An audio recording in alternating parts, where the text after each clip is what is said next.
melakukan wawancara dengan Bapak Ketua RW Kajar 1 bernama Pak Bowo.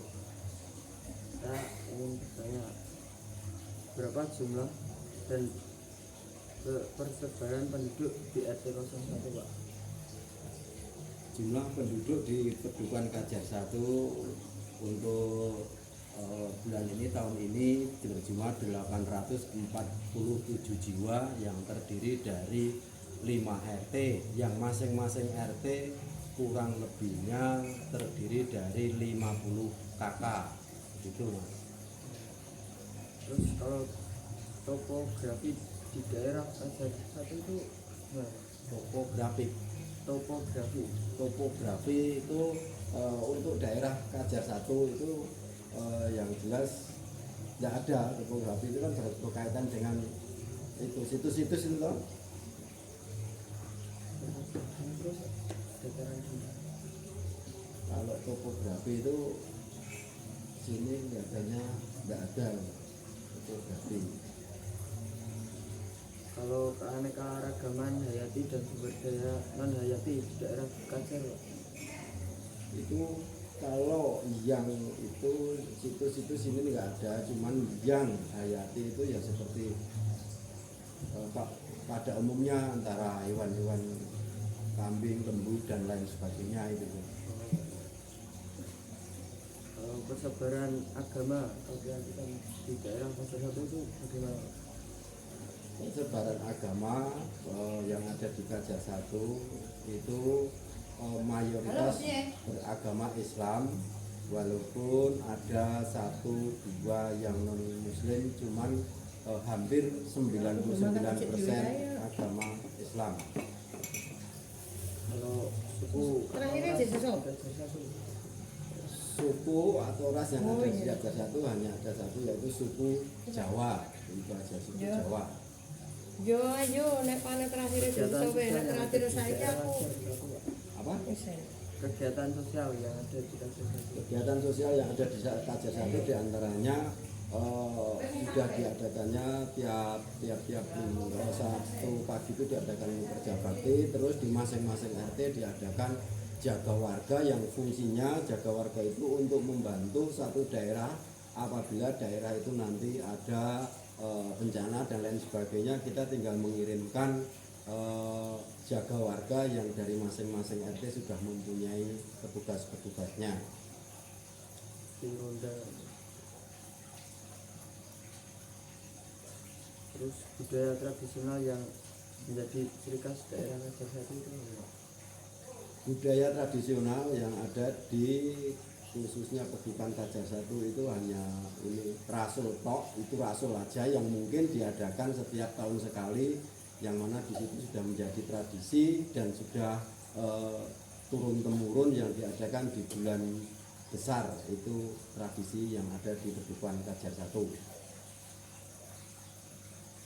Pergeseran kegiatan sosial budaya di masa sekarang. Pergeseran budaya itu ya memang ada dampaknya, cuman kita tetap berbasis pada budaya Jawa yang istilahnya tetap mengedepankan adat ketimuran.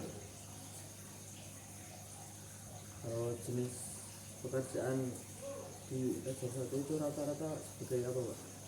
Kegiatan pekerjaan yang ada di Kajar 1 itu rata-rata pandai besi, walaupun juga ada yang pedagang, petani, ataupun PNS dan Polri, namun sebagian besar petani. Persentase data pekerjaan di Kajar 1. Persentase data pekerjaan itu hampir separuh penduduk Kajar 1 petani, terus petani 30%-nya itu pandai bersih, terus sisanya TNI, Polri dan pedagang. Kalau rata-rata dan tentang pendapatan di desa Kajar 1 ini berapa, Pak? Untuk rata-rata yang petani itu kan hanya mereka garapan sendiri, cuma untuk yang pandai besi itu rata-rata pendapatan perharinya itu minimal 80.000. Kalau kondisi ekonomi di desa Raja Satu itu bagaimana? Kondisi ekonomi di Pedukuhan Raja Satu alhamdulillah untuk tahun ini dari tahun ke tahun itu jumlah angka kemiskinan semakin tahun semakin menurun, yang artinya kemarin ada berapa terus sekarang tahun sekarang berkurang, insya Allah besok berkurang lagi.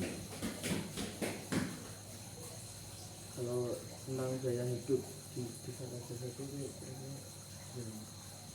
Gaya hidup di sini itu ya istilahnya tetap kita rata-rata itu tetap mengacu pada pendapatan, itu tetap mengacu pada pendapatan. Kalau pendapatannya sekitar tadi yang saya utarakan 80.000 itu ya normal saja. Kalau struktur organisasi RT atau RW di daerah Raja Satu, Struktur RT RW itu saya sudah bilang bahwa Pedukuhan Kajar Satu terdiri dari 1 dukuh, 1 RW, 5 RT dan ketua Karang Taruna. kalau sistem pemilihan ketua RT atau RW atau dukuh dan Karang Taruna itu bagaimana? Sistem pemilihannya kalau dukuh itu kalau tahun kemarin itu lewat pemilihan rakyat langsung, tapi untuk tahun-tahun ini dari desa yang melalui proses tes dan lain sebagainya itu. Cuma untuk pemilihan ketua RT, RW dan Karang Taruna itu diadakan pemilihan bagi warga itu sendiri. Kalau wewenang Bapak di untuk desa Raja Satu apa? Kewenangan saya yang jelas saya mengomandoi dari 5 RT itu, tingkatan saya ada di bawah Ibu Dukuh, yang artinya segala sesuatu kegiatan apapun yang ada di Pedukuhan Kajar Satu itu nanti segala sesuatu harus dirembuk dari kelima RT, terus saya putuskan, baru saya mintai persetujuan untuk Dukuh. Satu lagi, apakah sistem pemilihan tersebut sudah dikatakan menjunjung demokrasi dan keadilan? Betul. Untuk pemilihan RW, RT dan Karang Taruna itu sudah benar-benar demokrasi, karena apa? Yang masing-masing RT terdiri dari 50 kakak itu untuk pemilihan ketua RT mereka membawa jago atau istilahnya diadakan pemilihan, terus ketua RW, ketua Karang Taruna pun juga demikian, mereka saling memberikan suara, bahkan kalau jagonya itu lebih dari 4 atau 5 kita mengadakan istilahnya coblosan saat itu juga untuk mendapatkan ketua. Terima kasih Pak. Sekian wawancara dari saya dengan Bapak Bowo selaku ketua RW Pedukuhan Kajar Satu. Terima kasih. Assalamualaikum warahmatullahi wabarakatuh. Waalaikumsalam.